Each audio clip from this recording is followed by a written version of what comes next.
Okay. Thank you, Jason, for letting me be able to talk to Michael.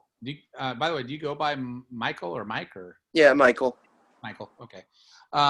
So I just, if it's okay with you, Michael, I would just like to open up with just some prayer real quick, just before we get into the actual interview. Yeah, whatever you want to do, man. So Yahshua HaMashiach, King of Kings, Lord of Lords, I just come before you right now. I just plead your blood, and I just want to lift up Michael. I know he's been hounded by these devils constantly, and I just pray, by your authority, that you would rebuke these devils that have been oppressing Michael and bothering him, and these people that have been harassing him and chasing him and not even allowing him to have employment as an audio engineer, which is just so ridiculous. I pray that these things would stop, that you would rebuke these things, and that not only that, but you would just tear down and expose all this wickedness that has been going on in Portland for years, not even just with Voodoo Donuts, but the whole sick child sex trafficking ring that's just a hub in Portland. Expose it, expose it and let it go down, because we are sick and tired of little innocent children being broken and abused. This is ridiculous. And how dare Portland show itself off as some hip city when they are raping our children. I just pray that there would be a tremor that would go through that place. People would wake up finally and get out of their stupor and see what's going on. And there'd be such an uproar from the public that the authorities would have to do something. The joke of an FBI investigation on the Voodoo Donuts back in 2016 would actually be reinstated. And that this stuff would stop, because we were sick and tired of our innocent little children being raped and tortured and murdered. Just pray for justice. Yeah. Amen. Amen. So I'm pretty familiar with your story, but I know a lot of the viewers that are on my YouTube may not know your story. So if you could just kind of start off and just, talk about kind of your background. I know you're an SRA survivor, and just, you don't have to go into, graphic detail or anything, but just kind of your background, and we'll just start there. Right. Yeah. Okay. I have I first experienced this type of thing when I was a child, and it was obviously a transformative experience, and I, in my later life, tried to educate myself about it, especially when I found myself kind of it's found its way into my life in lots of different ways. This whole abusive cult, aspect of society that exists in a weird underbelly that people seem to either want to ignore or simply aren't aware of. So my entire pursuit is just spreading awareness, and there's a lot of big picture thinking about this, and one of the main things that motivated me is that there's a lot of talking about how it goes to the very top, and it's been around for centuries, and all that stuff is true, but my main focus is letting people know that it does exist in ways that are tangible, in ways that you can touch, in ways that you can see, in ways that you can impact, and in ways that you can change. And in the ways that I'm directly referring to, and I've had multiple experiences with it, and some that I haven't even come out and talked about yet, but in this specific instance, I'm talking about the perversion that exists in Portland, Oregon, that these specific people, I believe, are involved with, and I'm talking about it on a very real, tangible aspect. Like it exists, it's there. These locations are here. These are people that live in this town, and they aren't phantoms that we can't address, that we can't ever possibly fathom their power or ever possibly reach. We can't possibly fathom the reach that their tentacles have and the control that they have. They're real people, and they're here, and they operate out of places that you can see, out of tunnels that you can research and tour parts of them, from what I've been told. And it's happening right now, and it's happening in places that you can go.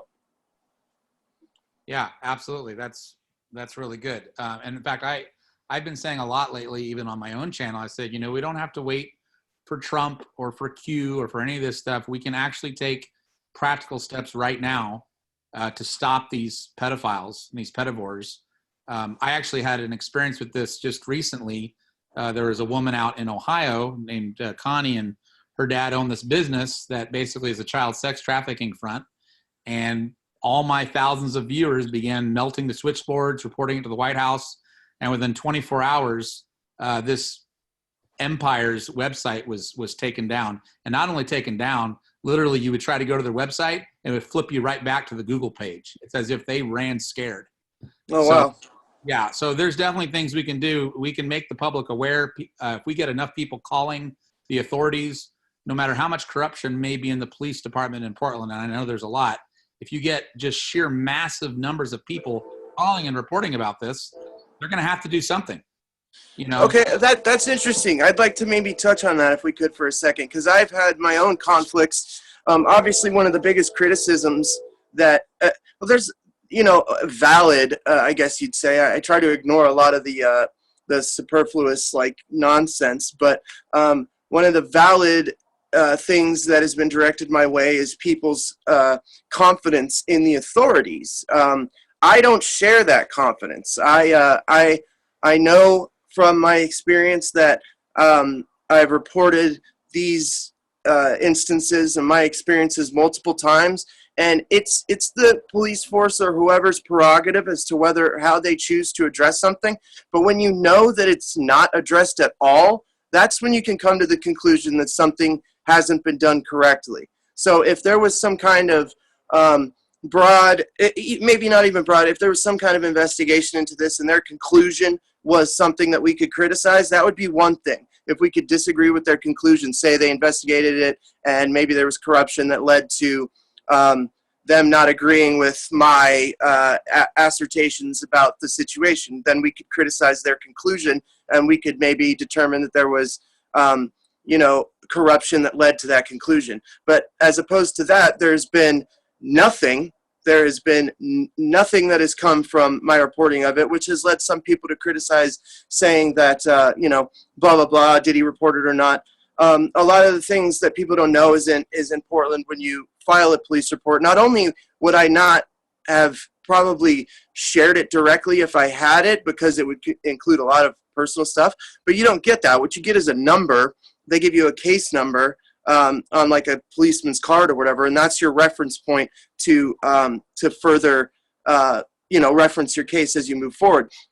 So a lot of people don't know that detail about how Portland police work either, so a lot of the criticisms just come off as stupid. But I don't share the faith in the authorities because I know I have a lot of criticisms about the authorities in general from my own bias, but in this case particularly, I was rebuked. And even when somebody like Nathan from Lift the Veil, when he would try to follow up on some of this, because I shared all my case numbers with him and everything, there is excuses that are made that are not what you would consider policy. Like, it's not the way that you would think that it would be dealt with. There are weird excuses made as to why it hasn't been addressed. Now, I am currently talking to someone in the Portland Human Trafficking Division. I'm setting up ways to communicate and how we're going to deal with this. So despite my own lack of faith in the authorities, I still am pursuing it because a lot of people believe that's the way to go, and I want to give it at least a good faith effort after my previous one, since there's been some exposure. But do you have faith that the authorities are the way that this is going to get resolved? Well, let me be clear. I definitely understand that there are massive amounts of Luciferian pedophiles embedded in all levels of authorities right now across the United States, including DC, because Trump has not been able to root out even some of the, I mean, he's been able to crack down on a lot of sort of mid-level and low-level child sex pedophile rings, which is great because it's more than any other president has done. But in terms of like the high-level people that we know that are running things in DC, it hasn't been done yet. So even Trump is having problems getting rid of these people, I definitely sympathize. In fact, I lived in Portland for 20 years. And I lived there from Oh, wow. 98 until just recently, 2017. I just recently moved up to Alaska. But I've lived in Portland for 20 years. I know very, very intimately how corrupt the police are there, and even not just the police, but the DAs. For instance, I was actually doing some street preaching at Portland State University, and an African American came up and literally punched me in the face. And I tried to press charges against the African American, and the DA and police would not do it because they said that my street preaching incited him to do that, which is ridiculous. I wasn't saying anything racist. I was literally reading from the Bible. I was not saying anything racist at all. But they said that because I incited this black man to punch me in the face, that they were not going to press charges against him. And this guy decked me in the face like in full broad daylight. In fact, about 20 different students called the police department on this guy. And yet the DA would not press charges against him. So I know very clearly how bad the authorities are. I guess what I'm saying is that, like with what happened with Ohio, I don't exactly know what's going on with that company. All I know is they took down their website after a bunch of my viewers started calling and making reports. I do think that if we bypass the FBI and bypass the NSA and try to get stuff directly to the White House, whitehouse.gov, I do think that that might make a difference, because I do know Trump, at least based off his track record, is taking child sex trafficking very, very seriously. I'd be interested. I would love to see the proof of that. I am like supremely interested in the proof of that, and lots of people tell me that is the case. So if anybody's got proof that it is being taken super seriously, I would love to have it. Are you into the Q thing that's going on? I literally didn't even know about Q until I saw Isaac Cappy back in late July. That was when I first learned about Q.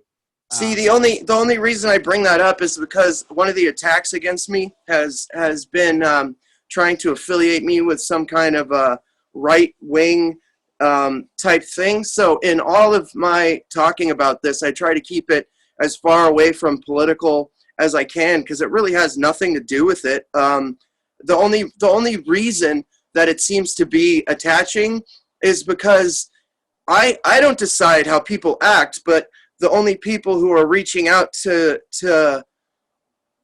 I don't know about only, but a lot of the people that are reaching out to help, a lot of the people that seem concerned about this seem to either be followers of the Q thing or followers of, maybe more conservative politics. But as far as I'm concerned, my mission to expose abuse in this city has absolutely no political affiliation. And I want to make that clear, because my goal has nothing to do with any kind of political leanings whatsoever. It has to do with stopping abuse. And as far as I can ascertain, I think that should be a nonpartisan issue. And I wish that it was.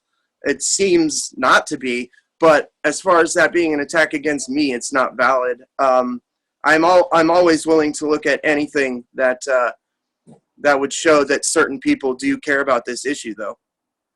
Yeah, well, one proof is if you just Google Operation Broken Heart, you'll find that Trump actually arrested 2,300 child sex traffickers, which is more than Obama arrested in all 8 years.